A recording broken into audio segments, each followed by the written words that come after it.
చాలామంది మొదటిసారి తిరుపతి అయితే ఎవరైతే వెళ్తున్నారో అలాంటి వారికి అక్కడ ఏం చూడాలనో కొంతమందికి తెలియకపోవచ్చు.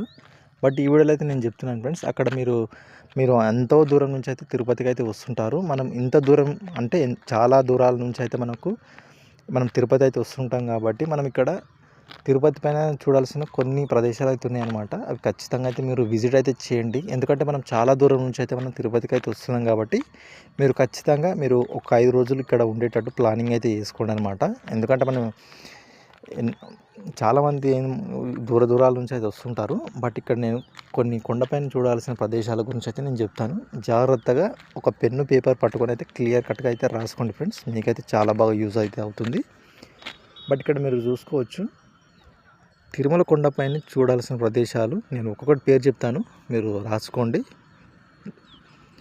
స్వామి పుష్కరిణిలో స్నానం అయితే చేయాల్సి ఉంటుందన్నమాట. ఇక్కడ నీళ్ళు అనేవి చాలా అంటే చాలా క్లియర్గా ఉంటాయన్నమాట. నీళ్ళు ఎలాంటి కాలుష్యం అయితే ఉండదన్నమాట. చాలా బాగుంటాయి నీళ్ళు.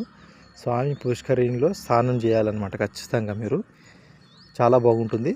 ఒకసారి వెళ్ళినప్పుడు మీరు ఖచ్చితంగా చూడండి, మీరు రాసుకోండి పేపర్ పైన స్వామి పుష్కరిణిలో స్నానం, లేకుంటే పుష్కరిణి కూడా అంటారనమాట. అక్కడ పుష్కరిణి అన్న కానీ ఎవరైనా చెప్తారు.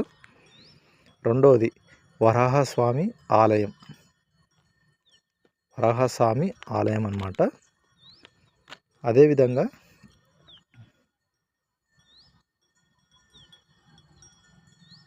అదేవిధంగా ఇంతకుముందు చెప్పిన వరాహస్వామి ఆలయం, అదేవిధంగా వెంకటేశ్వర స్వామి దర్శనం, అదేవిధంగా బేడి ఆంజనేయ స్వామి ఆలయం, అదేవిధంగా మాతృశ్రీ తరికొండ వేగమాంబ సమాధి అన్నమాట. తరికొండ బృందావనం అని కూడా అంటారు. అదేవిధంగా తరికొండ వేగమాంబ సమాధి అని కూడా పిలవచ్చు. రెండిట్లో ఏదైనా సరే. అయితే వీటన్నిటికి కూడా మనం బస్సు లేదంటే మనకు ఒక 1 డే తిరగడానికి అయితే మనకు ఒక 120 రూపీస్ తీసుకొని మనకు 1 డే బస్ పాస్ అయితే ఇస్తారనమాట. ఆ బస్ పాస్ తీసుకొని ఇవన్నీ దేవాలయాలు అయితే మనం తిరిగి రావచ్చు. అదేవిధంగా ట్యాక్సీలో కూడా మనము వెళ్ళవచ్చు అనమాట. అయితే ఇక్కడ మీరు గమనించాల్సింది ఏంటంటే, నేను ఇంతకుముందు అన్నీ చెప్పినవి అన్నీ కొండపైన అనమాట. అయితే ఇప్పుడు నేను బస్సు లేదా ట్యాక్సీలో వెళ్ళి చూడాల్సిన ప్రదేశాల గురించి చెప్తున్నాను, మీరు జాగ్రత్తగా గమనించండి.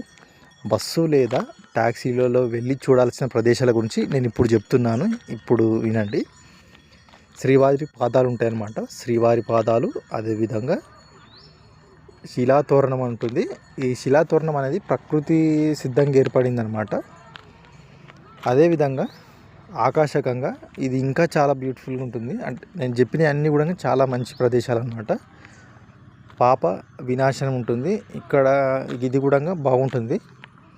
అదేవిధంగా జపాలి తీర్థం అని ఉంటుంది. ఈ జపాలి తీర్థం కూడా చాలా బాగుంటుంది. అదేవిధంగా వేణుగోపాల స్వామి ఆలయం, అదేవిధంగా వేగమాంబ అన్నదానం. తిరుపతికి వెళ్ళిన వాళ్ళు ఖచ్చితంగా మీరు ఇక్కడ అన్నం అయితే తినాల్సి ఉంటుందన్నమాట. బాగుంటుంది, చాలా బాగుంటుంది. ఫ్రీ అనమాట, ఎలాంటి డబ్బులు అయితే తీసుకోరు. ఇక్కడ మీరు ఎంత తింటే అంత ఫుడ్ ఏ టైంకైనా అంటే దీనికి టైం ఉంటుంది అనమాట. అంటే పొద్దున 10 గంటల నుంచి సాయంత్రము ఎంతో టైం ఉంటుంది. బట్ నేను మళ్ళీ చెప్తాను, దీనికి సంబంధించి వీడియో అయితే నేను సపరేట్ అయితే చేస్తాను. వేగమాంబ అన్నదానం ఉంటుంది, అక్కడ తినండి. ఇది ఫ్రెండ్స్ నేను ఇక్కడ చెప్తున్నా. వీడియో మీకు నచ్చింది అనుకుంటున్నాను. Thank you.